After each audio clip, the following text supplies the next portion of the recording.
What is going on, everybody? I know it's just shocking that we're just here immediately. I don't know what happened. We logged into StreamYard and everything's a little bit different. So none of our uploaded intros or outros were there. So it's never going on here on Meet the Critters podcast. God dang it. Someday we will be professional. No, don't lie to these people. They're our fans. They're here every week. Don't lie. I didn't want them to get, the expectation that we won't give them a false, Right. We're going to do this every week. We'll be here every week. We'll be professional someday. In some way, shape, or form, we're going to fuck this up in the first. I swore, and we're not even a minute in. Again, we're not getting paid for this. Who cares? Yep. Anyway, everybody, it's good to have you all here. People who are in the live chat. And you know what, everyone, all the 38 people who download this on the back end. So I appreciate all of you. Yeah, we both do. My dad says we all have no expectations. Yeah, makes sense. Yeah. So we took a week off last week. I don't even remember why we took last week off. I might have been in the middle of a psychotic break. It was that and the snowstorm. You were plowing like all day. You still had to get stuff. You had the kids with you. Yeah, that was long. Yeah. And that got, we're not going to get into why that got weirder. But Sunday was a long day. It was, last weekend was like the last slam of deer. So I was like, all right, cool. We're not going to do the show tonight. I'm going to try getting out of here like 6, 7 o'clock. Go spend the night with the family. I think I left here Sunday night at 9 or 10 o'clock anyway, because I was skinning deer. Yeah. So, yeah. Yeah. And complete chaos as usual. Yeah. Because we've been crazy in the shop. I've been running ragged. And then we've also been getting storms 2 or 3 times a week. And I subcontract for the town. So I'm going out no matter what at whatever time. I think, no, it wasn't that day. But at one point last week, or no, it was this week. I'm so screwed up. At one point this week, I went out at 2 a.m. I came back, slaughtered 2 cows, and was done by 3. Then had to go get my daughter from school, then go grocery shopping, and then by the time I sat down at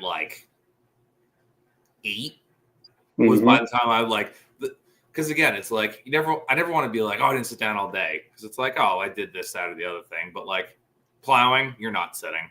That if you've never plowed before, especially on main roads and shit, yeah, you are that is a heightened sense of awareness I didn't know I had. But finally sitting down and sinking into the couch, I was oh my God, I think I was asleep 15 minutes later. Yeah, we've had crazy weather here too for the last month. It's early, but it's been up and down for us. The last, I want to say 6, 7 years, we've pretty much, we usually get a one decent snowstorm, melts away, and then we usually don't have anything till the first of the year. But Aaron, you're coming up on the big screen because this is great. Aaron, Farmer Eating, is talking to my father, Mr. Harding. He says, Mr. Harding, sir, thank you for bringing this chaotic force twinged with hilarity into the world. Much appreciated. And yes, this year's just I am like a ninja with my heightened senses. Yeah, he's very much like a ninja.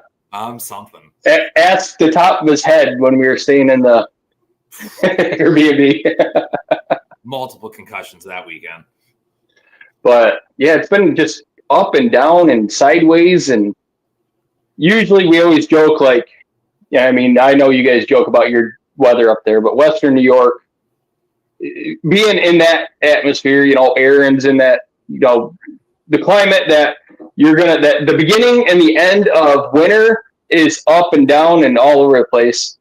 Yeah. And yeah, we'll send some your way, Zach. I hope you guys get slammed with like negative 20-degree weather for 2 weeks. You know what? I don't even wish that on him. He's not worth it. I'm just kidding. I love you. It's not worth it for the joke. It's not worth it for his entire state to shut down. And that's just because it's cold. Yeah, it's just because of the cold. That's not even no snow, no ice, no nothing. It gets too cold. They're like, we're getting a cumulative this week. I think we're getting like 20 inches between multiple storms. We're getting 14 inches on this weekend. And like here, the last few days, Buffalo got slammed with another storm. They had like 3 foot in two days. Yeah. 0. We got a dusting. That's never happened before. Usually if they're getting snow, we also get snow. We got cold. It was freaking like 0 the other morning when I woke up. Stuff was froze, all the fun stuff. All the stuff you thought you had buttoned up. And then you got relaxed about it because you didn't look at the weather the night before and you didn't realize it was going to be 9. Well, it's going to be 40 and rain again tomorrow. Oh, exactly. What did we get? It ended up being around 6 inches of snow. We were out for a while. I think that was the day that I had the long day. The next day, all of a sudden it was freaking, I think the high got to like 47 and rain all day. And it was like, why? Why are you doing this to us? I'll tell this story. Yeah, because it happened. God damn it. I'm so pissed. So I've got a new little dentaroo in the old 2500. So that's fun. So for people who don't live up here, I don't know if this is a thing everywhere else. We have the fire lanes. Like, so it's during the summertime, they're like dirt roads. They are through roads in the summertime, but then going into winter, we only maintain up to a certain point because it's like they're not fully maintained like a dirt road would. They're just pass-through lanes. So a couple of my roads on my route are those. Well, if you look at a GPS, it still says it's through route. So you catch people all the time that get stuck or whatever. Well, it's like 7 a.m. I've got both kids in the truck. And actually, I think this was Sunday. I think this was after I called you. I was like, I'm not doing the podcast. And I'm plowing one of those roads. I'm cleaning up the end of it, doing stuff like that. And I'm backing up. It's still fairly dark out. And I just hear headlights and horn. And I'm like, what? And they're coming. They're cruising. They had to have been going 35 miles an hour down this dirt road, which already is like, hey, we're in the middle of a snowstorm. Probably not a great plan. They slam on their brakes. I slam on my brakes. They went sideways. And I just continued going back and to the left. And I just slid directly into just a big old pine and just crunched the bumper. Oh. Both kids in the truck. So I'm like, slam it and park, jump out of the truck and wing around. And I must have looked terrifying because at this point I've already been plowing for like an hour or two. So I'm hot. Like if you've never plowed the inside of a plow truck, it might be one of the hottest places on the planet. It fucking sucks. So I'm just in bib overalls and a t-shirt. And I whip around this truck. All her windows were up, but I watched her go, and just sped off. And all I saw was a Massachusetts license plate. And I was like, figures. That makes sense. And it was just like, okay, all right, no structural damage. Tailgate still opens. I'm a quarter of the way through my route. Here we go. What's up, Jeremiah? Good to have you. Yeah, it's never a dull moment when you're plowing and doing all that. Yeah, I'm glad that, because so here in New York, as far as I know, like we don't have subcontractors for the roads. Right. It's either town, county, or state. And if you get caught plowing the road, right.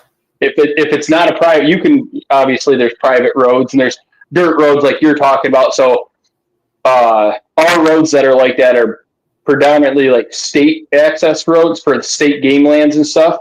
And a lot of those get shut down from the end of November till the end of April. Like there's no maintenance. It states it. If you take that chance of going down it, you're on your own. And I've been down a few of them.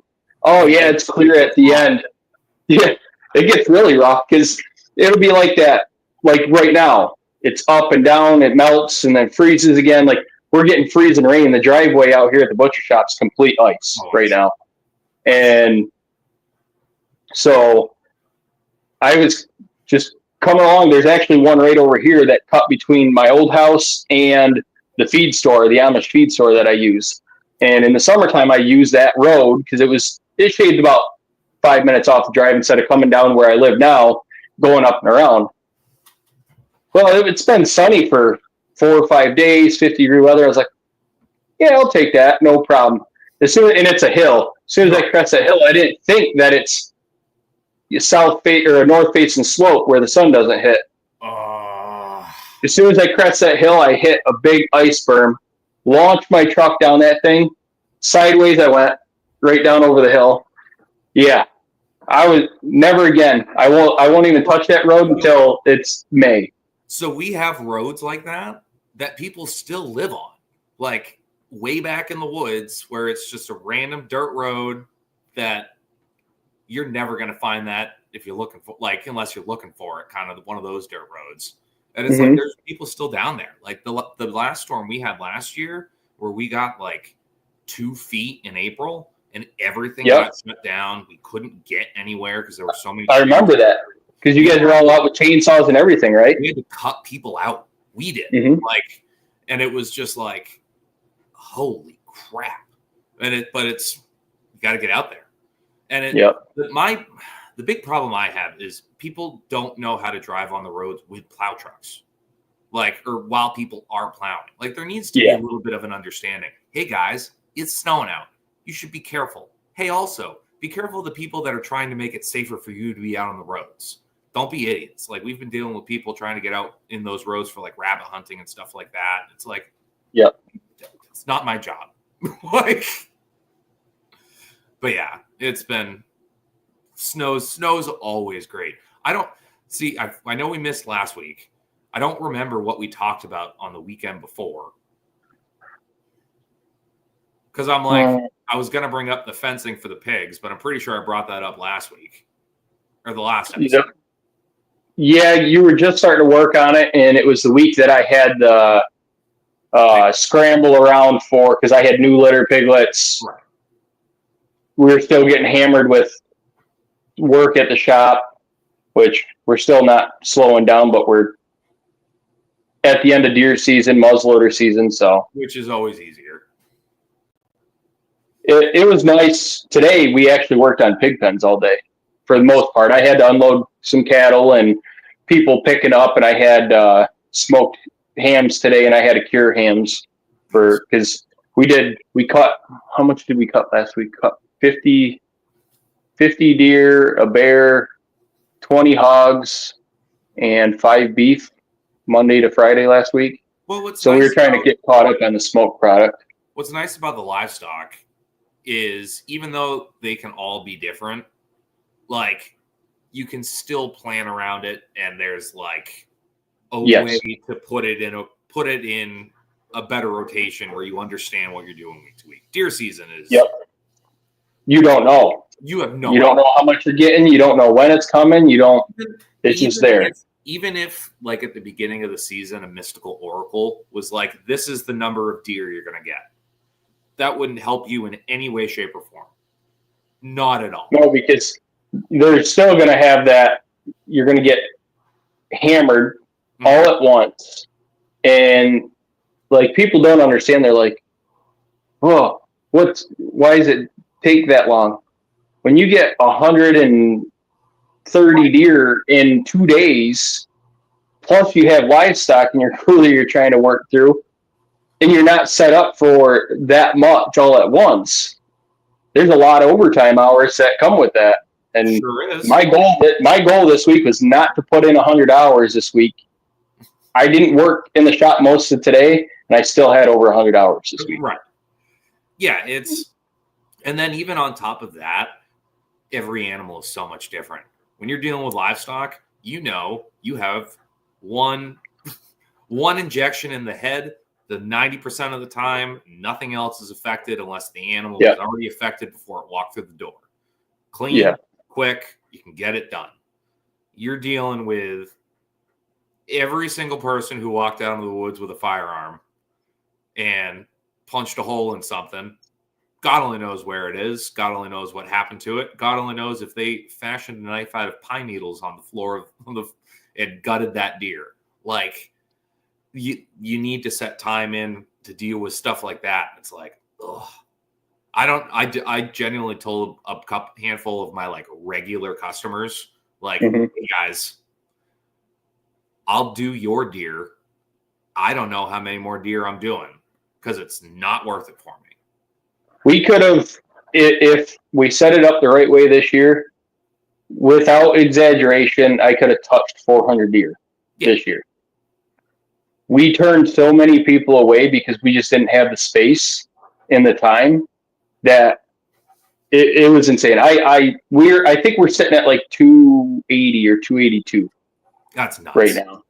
And we could have easily done 400 deer. We didn't have the livestock in less amount of hours than we had put in, because we were also trying to get through our beef day and our pork day and smoke product, and you can't have any of that stuff in same room while you're cutting venison. And I just didn't have enough personnel to split into two groups to make it make sense, because we're trying to get everything else done. So it's in that. That's always tough. It just is. Like, I think because now New Hampshire and Maine are both closed. I think Maine closed yesterday. And I think my final number was 19. But again, like, I always feel bad bringing up my numbers after your numbers. I always feel inadequate. I'm like, God damn it. Yeah, but you're one man. You're running a farm. You got your kids. You're plowing on top of that through deer season. Right. So it's not. Yeah. I'm not subcontracting plowing. I have Logan here to help with the farm. Right. My wife predominantly takes care of the kids. Right. That's what. Without all that support, I would probably physically be dead right now with the amount of hours that I put into the shop throughout deer season. For sure. And I only bring it up because I hear one right now. I am going to war with rats.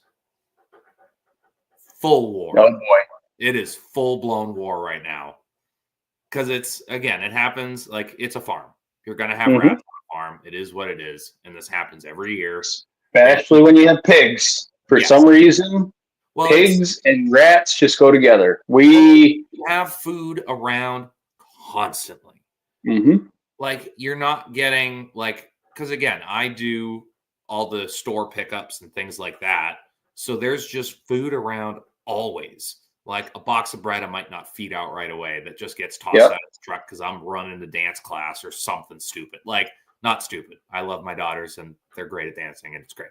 But I just need to say that for the one scenario my wife listens to the podcast. I need to cover my own ass. Or the one person that's like, oh my God, how could you say that about your daughters? But no, and it's like, I've watched them. Like, I've fed out everybody, tossed all the feed in and stuff, and then just been like doing something around the pig pen at a distance. And you just see the rats just rise from the ground and just run in between and get into and it's like, ugh. But now it's winter and it's cold as shit. So all those furry little bastards have decided, hey, that place is nice and warm.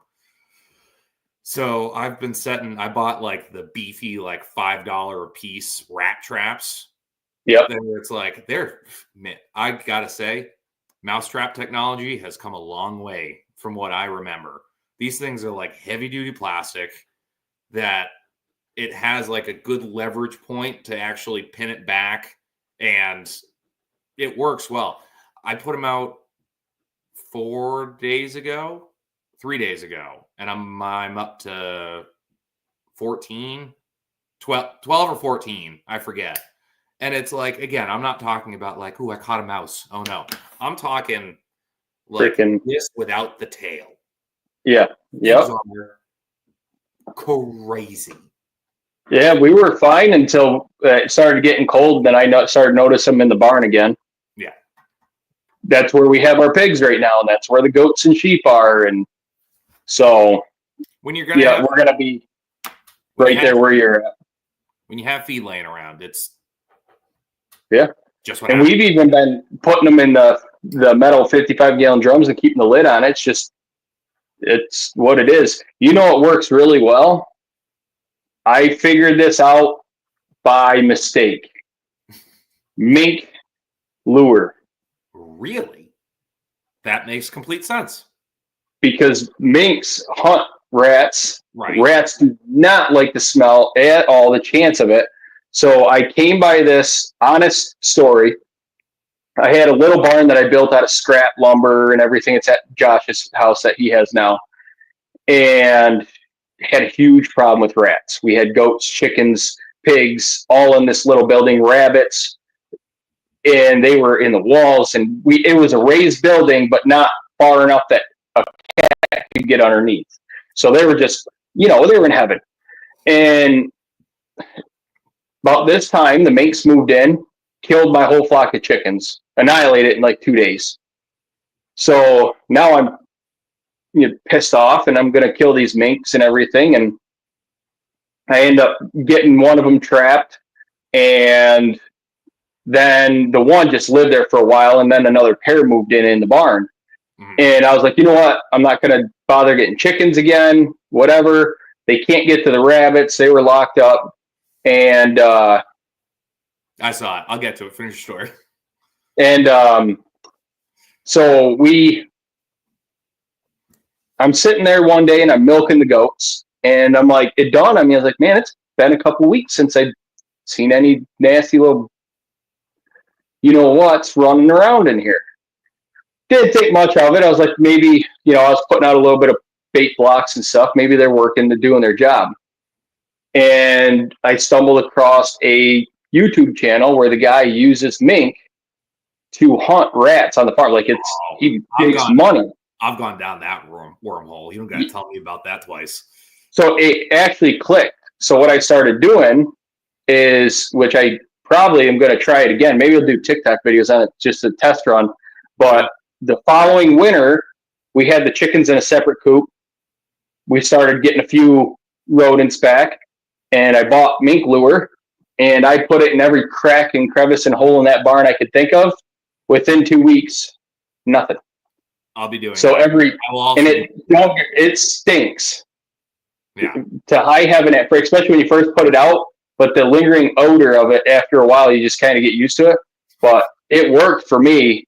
It was worth not dealing with those little bastards, I tell you what. There was one out there the other day that got nabbed, and I didn't pick it up right away. And then it was like, I picked it up this morning. And when I picked it up, it was 9 degrees out this morning. So when I picked it up, it was just flat. Like it was just completely frozen solid. But I was like, you know what? I'm just going to leave that there. Leave a fucking message.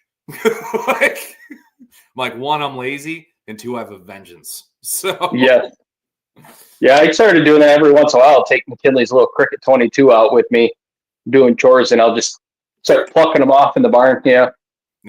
But I've gone 5 days without killing something. I need to go out and shoot something. So that's the next best thing. I'm one of the only people that will understand that. I get that 110%. Yeah. So first I want to give a shout out to Brianne here in the comments. So I was scrolling on TikTok and I came across their live. And their TikTok is Wandering Shepherd Farmstead. So if you're on TikTok, go ahead and give them a follow because they're great. So I ended up stumbling in and they were processing pork on their kitchen counter. So I was like, all right, I'll check this out for a minute. And then I just started commenting with them and talking back and forth and giving them tips. And then I was on the live with them. I'm like, okay, this is how they bought one of the, I forget what brand it is, but one of the bandsaws that has the plastic piece that like folds up. Oh yeah. Yep. Yeah. The one, and so I was trying to explain how to put that back on because they had the whole rib section still attached with the belly on it. Mm-hmm. So I'm like, all right, try this, do this. Hopefully this makes it a little easier. It was helping talk through stuff. But they made me feel a feeling that I'm still not used to, like back in like SRF, because they're like, oh my God, we've watched your YouTube videos. We watched your YouTube videos before we did this. Yeah. I was like, it's still weird, but thank you. But no, definitely go check out their channel. They're down in Florida, I think. Nice. So, yeah. When I get out here, I'll go over there.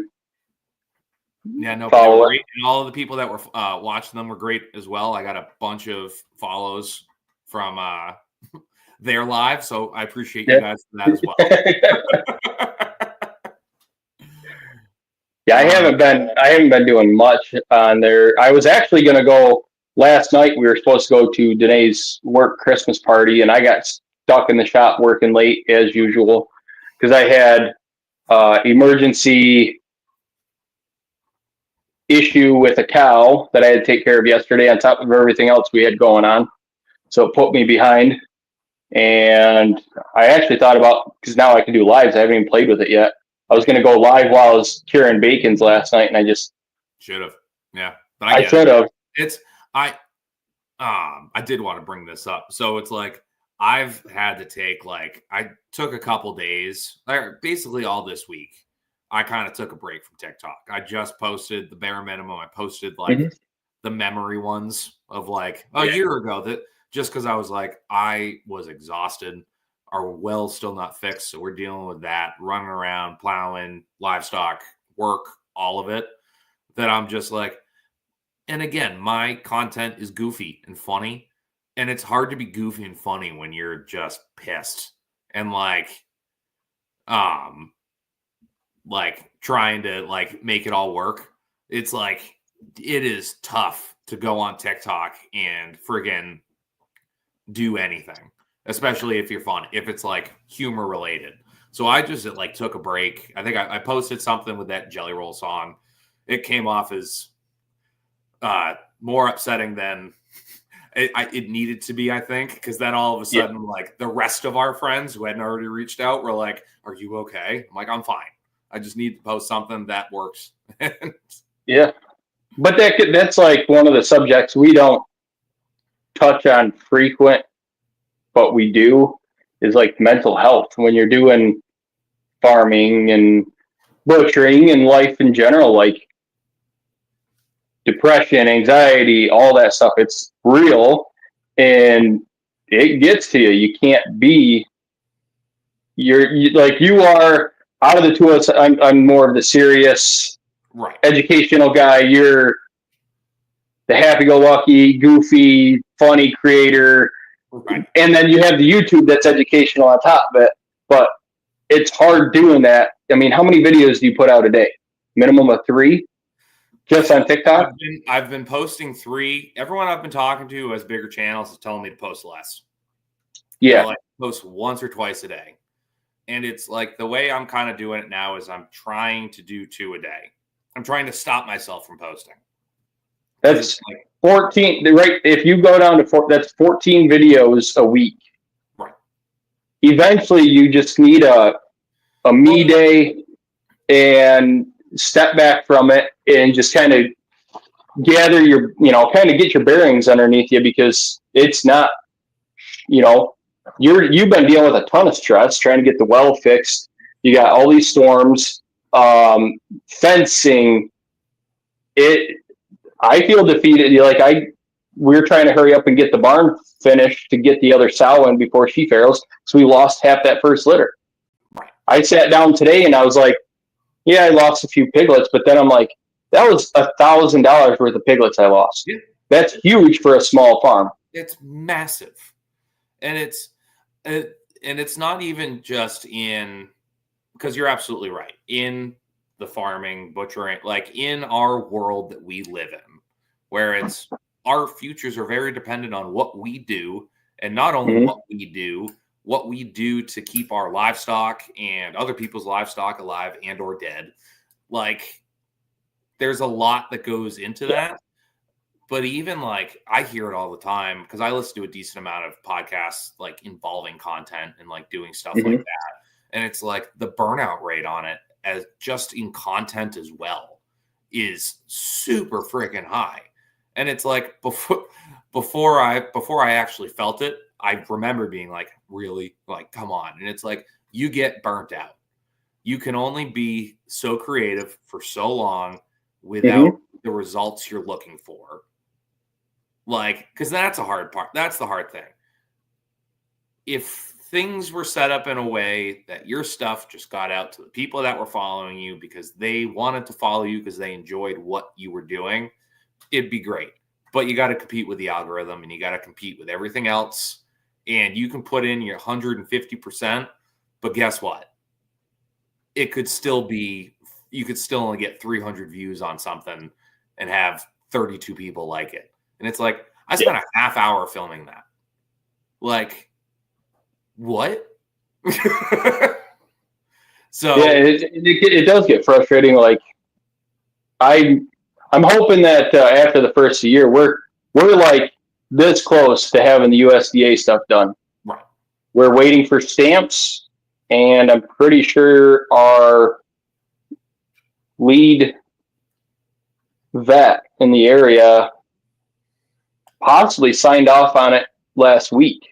Nice. So we could start running USDA here in the next couple of weeks. That's awesome. But we're going to keep it slow and work our way into it because we're under, when you go and work for a USDA slaughterhouse like both of us have, right, you don't get that. You don't get every little piece of what it all entails because that's on the whoever owns the business. We have 90-day probationary period. We have 2 tests every week for those 90 days. So when I started this, I didn't really understand where the extra costs when people go USDA. Like, okay, they're saying it costs more. Where does it actually cost more? Now I'm finding that out real quick. The samples, paperwork, personnel to keep all the paperwork straight. All the extra they want you to do. Yeah, and that we have. I think they told us a ground sample and a carcass swab sample every week for the first 90 days each. So that's 2 samples a week minimum. That's not including going through our HACCP and SOPs, making sure everything's running smoothly the way we have it. And that's to guarantee what we're saying we're doing is working. And if it's not working, revising what we're doing to make it work. Yeah. So it's a safe product, it's a good thing, but it's also nerve-wracking for me because now I'm under a microscope from the USDA. So now I'm starting to like, all right, this is real, but I know it's going to take this business to the next level. Right. And unfortunately, my content has taken the back seat to my actual business, but which it needs to. And that's the hard part about it, because it's like you and me we talked on here about it, where it's like doing the social media stuff, doing the content stuff. It is such a good thing. It's a good thing and a bad thing for our mental health. It's a good thing because, again, we're used to being around a bunch of people in a shop in close proximity. And it's like, I'm a creative person. I always have been. So it's like, it scratches that bug for me, which is nice. And it's like Haas mentioned up here about like hiring someone, like maybe like a college media intern. I've thought about it. I've had people kind of reach out like loosely of just like, hey, if you ever need someone to film for you, do this, that, and the other thing. And I'm like, that'd be great. But if you were making money off of it, because how are you going to pay yourself to do it, let alone somebody else? And it's like, I've had one person be like, I'll come out and do it for free. I just want to hang out and I want to learn some stuff. And I'm like, yeah, maybe we'll see. But it's like, even in that scenario, like the way I always put it, is it's like it's the same Hold on, I'll vein. be right back. Yep. And I'll talk to everyone here. It's the same vein of like, what's the word I'm looking for? I completely lost it. God damn it. Nope. I'll get there. Maybe. Shit, guys. Medication. No, hiring someone, it's like I can't justify it. Oh, I remember what it was about posting cross-platform. You guys just watched my entire head just come to a screeching halt.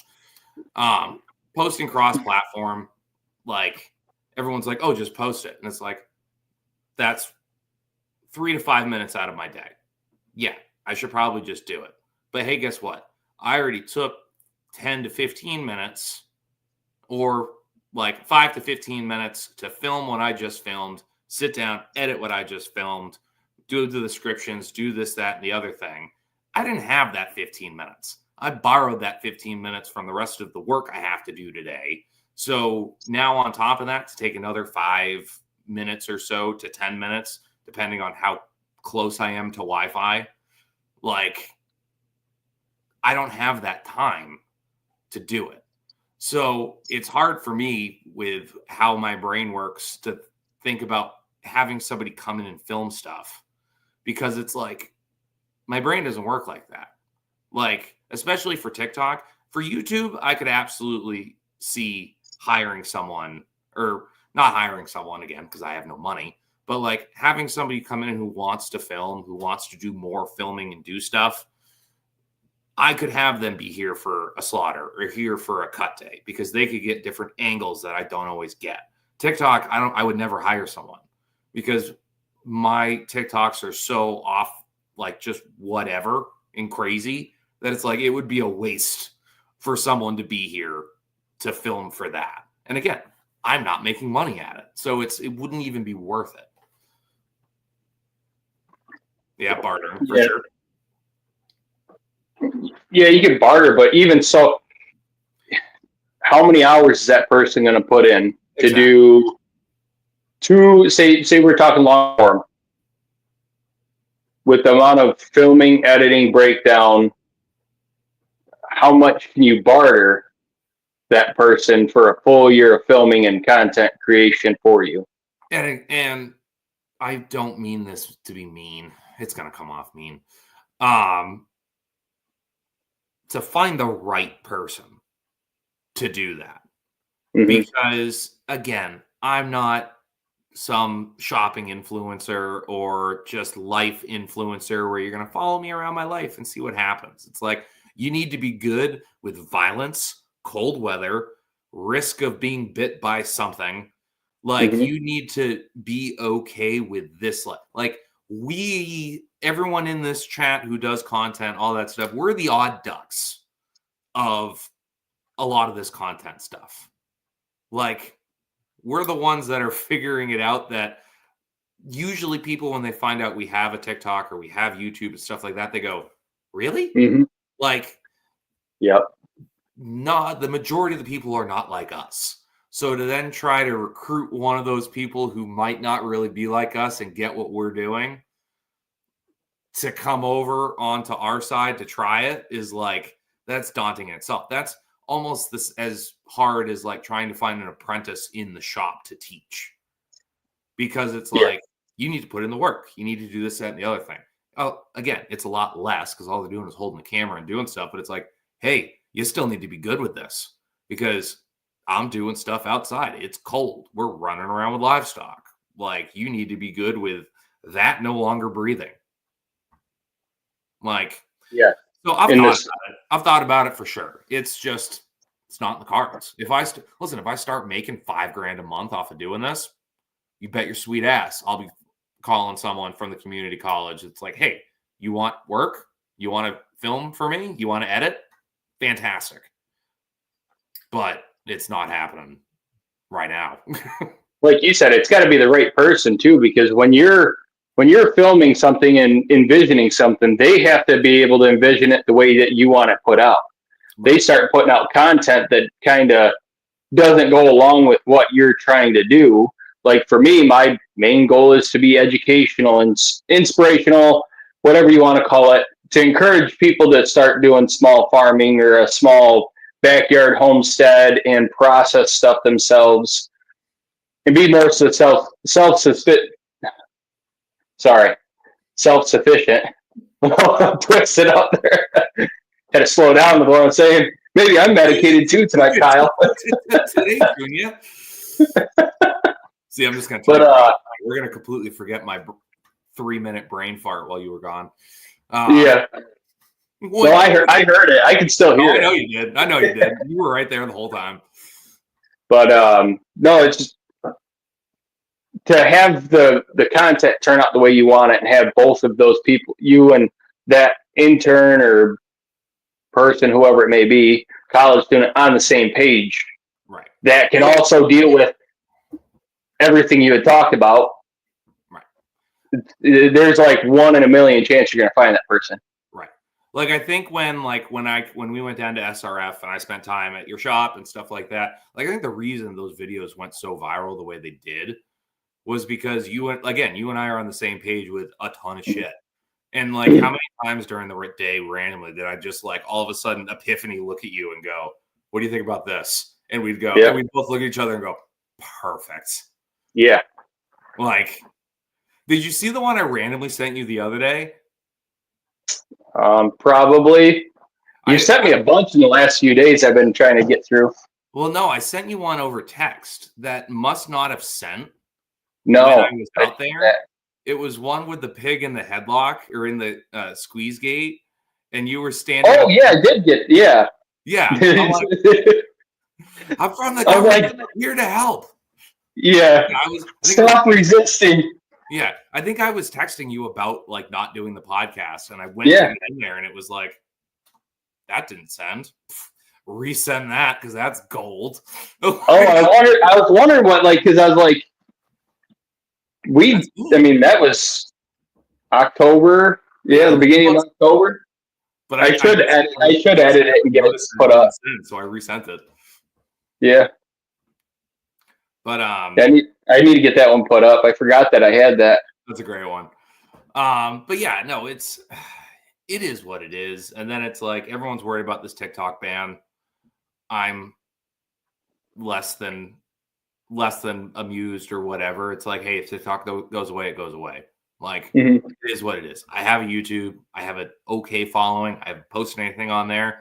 The only thing that'll do for me is, hey, guess what? Like, I already have an established base of followers, but now because I'm going to start posting stuff again, it's going to pop me into the algorithm as a new person. So, yeah. All right. It is what it is. We'll make it work or we won't. That's it. I don't know. One less app. My life will get easier one way or another. Like, yeah, today we hammered out on those pig stalls. That was good. Big. Like, it's ready for that sow to be moved inside. I just got to take a round bale over to bed them. Yeah. Well, I'm in the middle of that project too. So we got the mini out. We borrowed my neighbor's mini. Yep. Went up, cut a bunch. I don't even remember if I talked about this. Literally, I borrowed my neighbor's mini one day last week. Yeah, we didn't talk about it because borrowed my neighbor's mini, went over, cleared all the old fencing that was there, laid everything out, put everything where I wanted it, dug the holes, and then at 3:30, headed about a half hour to my buddy's house, who has a sawmill, and the plan was we were going to cut a bunch of stuff over there. Then we started talking about it, and it's like, let's work smarter, not harder on this. And it's like, listen, let's just do freaking poles. Like, let's just cut down 8 to 10 inch trees, slap them in the ground. So for the next 3 hours, at this point, it was dark, like pitch black. We're going up and down his mountain. He's got a mountain behind his house where he bear hunts, and he's got his dog barn and stuff up there. It's pitch black. We're running chainsaws, cutting down hemlocks, and then strapping them one at a time to the back of a 4-wheeler. And I'm just zipping back and forth. I think we brought down 16. So 16 trips up and down, pitch black. Just then. Have you done a video of the setup that you got done so far? I don't have a fully updated one. I'll get one out tomorrow. But yeah, so that took a while. And then we're like, why are we doing this here? So we have to touch it 1,000 times and then put everything back on the trailer. So we loaded all the logs back on the trailer. Oh yeah, and I was also crippled. Like my back was all jacked up, so I could barely do anything. And I was still doing way more than I probably should have. And get everything loaded up. We hook his 30-year-old sawmill that hasn't been actually on the road in God knows how long. Like, it's just been trailered everywhere. So we're just like, yeah, we'll run it 25 minutes down our roads. Fine. Everything will be great. Get everything back here, get everything unloaded, didn't get inside till like 10. But we went through, we cut them about 10 to 12 feet. And I buried those suckers 4 feet in the ground. Got all of them laid out, mostly straight. Straight for pigs. And then I went through 2 days ago and redug out a trench in front of it. And I sent a foot of hog panel. So it's 3-foot hog panels, sank a foot of it into the ground, reburied everything, got everything stapled. And then tomorrow, after I slaughter those 2 cows, I'm cutting like 200 board feet of 2x6s. And we're just paneling the hell out of it. Because I'm not even going to put electric on that side.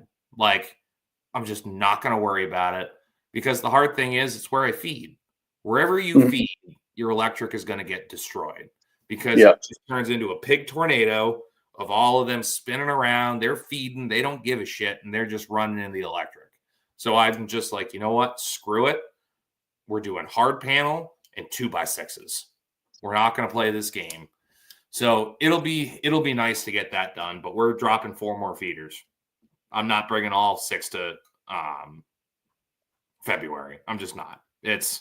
We got so much stuff going on, and I have people that are hungry for pork. So perfect. We'll just send it, and then I'm keeping 2, 1 for me, and then one of the comedians that came up, one of their brothers wants to buy one. So I'm like, I'll raise you out a full one. Like, I'm not going to give you one of the dinkers. Well, because again, at that point, there's going to be a lot of eyes on that pork. So let's do it right. Yep. But I actually just sent them down a care package. It's last time I checked, it was leaving Tennessee. We got ourselves a deer. So did a couple shoulder roasts and stuff like that. So I sent them down a little care package. So they're doing another cooking show episode with stuff from the ranch. Yeah. So nice. Yeah. It's awesome. Fun stuff. But Lisa says, pick you another gilt to add to your sow herd. No.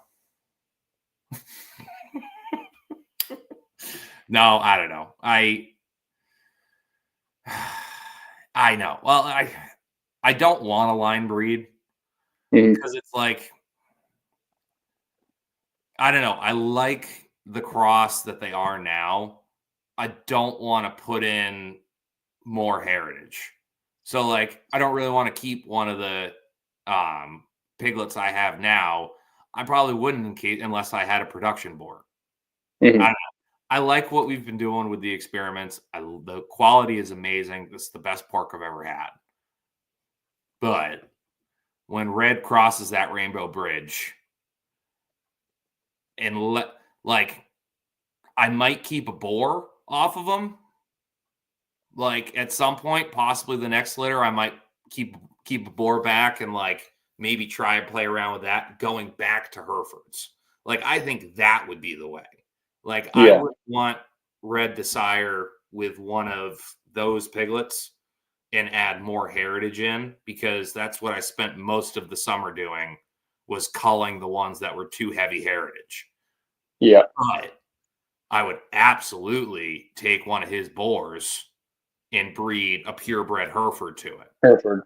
I think that would dial it in. Like, then you got 3/4 Hereford cross that little bit of heritage and other commercial type bloodlines that he's got. That might be the sweet spot that you're looking for.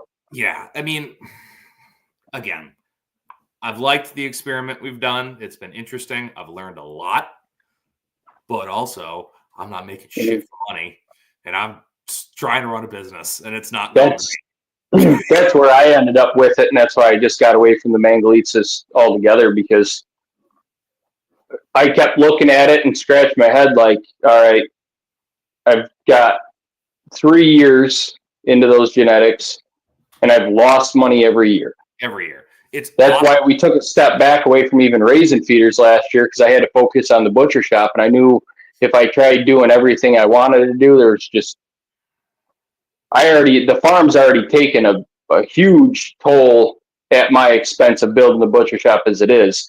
I'm down to 3 cows, right, and 4 calves. I had close to 15 two summers ago. But I'm down to 3 breeding pigs and just a handful of goats and sheep, and obviously the laying chickens. But now that Logan's coming on and we're trying to turn the farm, we got USDA almost done. We can actually sell individual cuts and stuff. Yeah. So we're gonna. My initial plan is this first litter will probably keep all of them, the 6 that we have. Right. Unless the second litter has some better quality gilts. Right. So what our goal is, Logan and I had talked this over. We're going to raise 4 gilts and 2 barrows for the summer. They'll be finished by July. If it's the first litter, depending on when the second litter is born, August. But by doing that, the 2 barrows guaranteed butcher, and then we're going to call 2 of the gilts. We're going to keep the 2 best gilts for retaining back to add to the herd, and then we're supposed to be getting that Hereford cross. I'm not sure what he picked out for me, but from Bill over at Crookadoro Farms. Nice. He's retaining boar for me. I told him pick me out the best one. More than happy to pay for it. But yeah, I haven't talked to him in a couple weeks, but he said he had his eyes on a couple that he really wanted to hold back for boars. But I'll be breeding those 2 gilts from the Blue Butt Duroc Berkshire, crossbreeding them back to, it'll be either pure Hereford or Hereford Berkshire, I'm assuming. Nice. So I'm excited to see what those genetics, but then we're going to do rotation. And then Logan and I have also been talking about gutting that whole entire garage that I've been using as a barn. We were trying to debate on cost-effective wise, just building a whole new structure for a barn, which doesn't make sense. We just don't have the capital right now.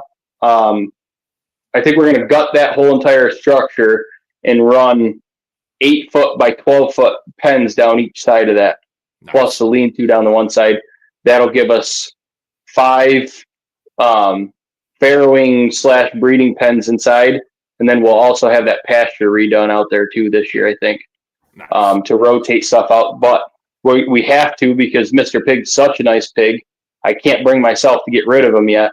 He's just so good-natured. I mean, there's not very many boars that you can just go out when a sow's in heat, scratch him down like a giant puppy dog. I mean, you got lucky with Red. Right. And hey, listen, I mean, there's still boars. I haven't been in that pen much lately. Yeah. I mean, but still, like. I know what you mean. I know exactly what you mean. Yeah. But it's like. He's too good to get rid of. He's too good. Aaron nailed it here, and he's saying conventional breeds are what they are for a reason. You're absolutely right. And it's, again, you can go back and listen to the first friggin' episode of this podcast, and I've said from the very beginning that this could go bad. Like, this could be a problem. Yeah. And I knew that going in. I'm happier with this litter this year. But again, I did it all wrong. Like, I timed it wrong, didn't do it right. Like, it is what it is, and it's a learning curve. Because again, I'm still first generation. Like, I'm learning all this for the first fucking time. So it is what it is. Again, more than likely, I'll end up keeping one of Red's kids, one of Red's boars, and we'll figure it out. Because then at that point, the sows are getting up there. Tally's 3. Yeah. So probably a handful more years with her, and we'll get it figured out. But yeah, we're It's never a dull moment.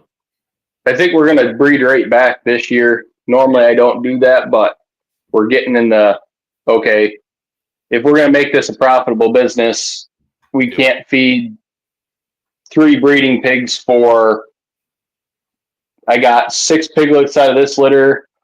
The other sow tends to have 10 to 12. I think she had 17 the first go around, but a lot of those died because one got stuck. Mm-hmm. If she has 10 nice, viable piglets, I'll be happy.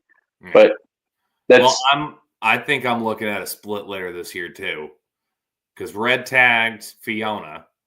Mm-hmm. I haven't seen him do anything else with her again. And then I'm like, maybe I just missed Tally. Like maybe I missed it. And then today I was out there and he was getting feisty with her. I'm like, oh, please have Fiona not take so these litters can happen at the exact same time. Like, please don't complicate my life any more than it needs to be. Separating more pigs than I need to. Yeah. That's a happen together. They're both in mom mode. So they're like, we're fine. Yeah, and they're all the same size. That's what I'm worried about with this now. I mean, these piglets are two weeks old. I mean, now that I'm down to 6, like Aaron commented on one of my TikToks, you put 6 piglets at a full milk bar. They're I mean, they're freaking huge. They're a foot long, and they got to be this big around. They're just massive, and they're doing great. There's 3 gilts and 3 boars in that litter. And the 2 white spotted gilts, they're built. They're really nice. They're correct. They got length. They got width. Everything I've been looking for. But I want to get more of that heritage Hereford Berkshire genetics.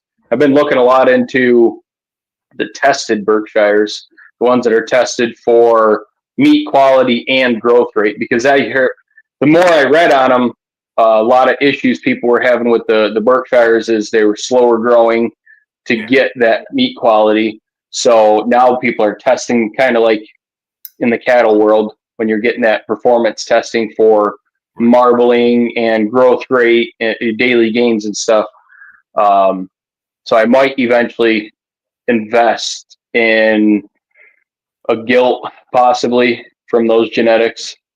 There's a couple local breeders that started doing stuff like that. Depends on where we go with the pig breeding operation. With the USDA, kind of makes it a game changer for us. Even if we don't put a storefront here at the butcher shop this year, we can throw some extra freezers in and start selling individual cuts. I got tons of people that sell to already that are just waiting for that. Yeah. So. Yeah.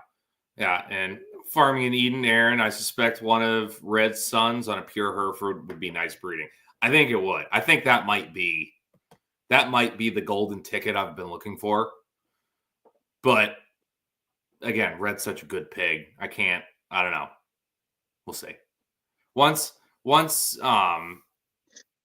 again, like when we get to that point, it really will be like we'll be starting fresh. Because at that point, more than likely, I'll be putting both girls in and starting with two fresh gilts, and we'll start the process over again. That's what I'm doing this year. That's why we're keeping it 2 gilts, bringing in a new boar to grow up to match their size for breeding this late fall. It'll probably be December, January before I try breeding them, just to make sure they got the right size, and to rotate litters. So I don't need 4 sows farrowing all at once. No, I don't need that kind of chaos in my life. No, you don't. But I do want them. I do want to farrow 2 in January, early February, and I'd like to farrow 2 like March, April, because that keeps me in that window of spring piglets to move them faster. For us here. So we'll see what happens. I'm excited to get back into doing some more of the farming stuff though, because now that we're starting to even out at the butcher shop, I think after we get through that probationary period, getting the right rest of our employees that we want to hire on, we'll be doing pretty good, I guess. Hopefully, I should say. Gotta love it. It's never a dull moment. So are we going to make it next week? I don't see why I wouldn't. I don't think so. Next week is the weekend before Christmas. The weekend after Christmas might be so. I have to look at the plans. Just the holiday craziness. I hopefully have nothing going on, but we're also getting 14 inches of snow on Saturday.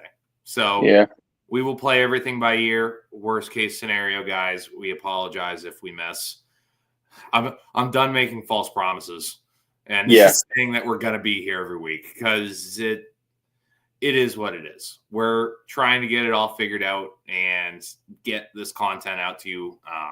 But life finds a way of putting a wrench in it. And again, we talked about that a little bit in this.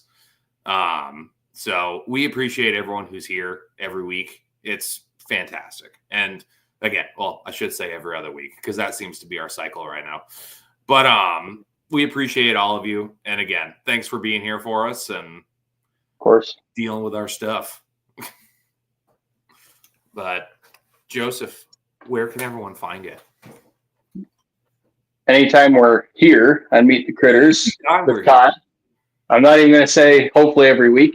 YouTube, I've been posting a little bit of stuff there again. TikTok and Facebook. I need to start posting more stuff on Facebook too. It's just pick and choose, and right now TikTok gets the most engagement, so that gets most of my time. Like I said, it's that 5 minutes of going out and doing it. But sweet deal. All right, and you can find me everywhere at Backwoods Butcher 603, Instagram, TikTok, and YouTube. And again, I haven't done it in a while, but I probably should, because it still works. If you go over to backmasterfresh.com and use promo code Backwoods, it saves you 15% off the entire site. So go over and do that. Well, everybody, I appreciate you.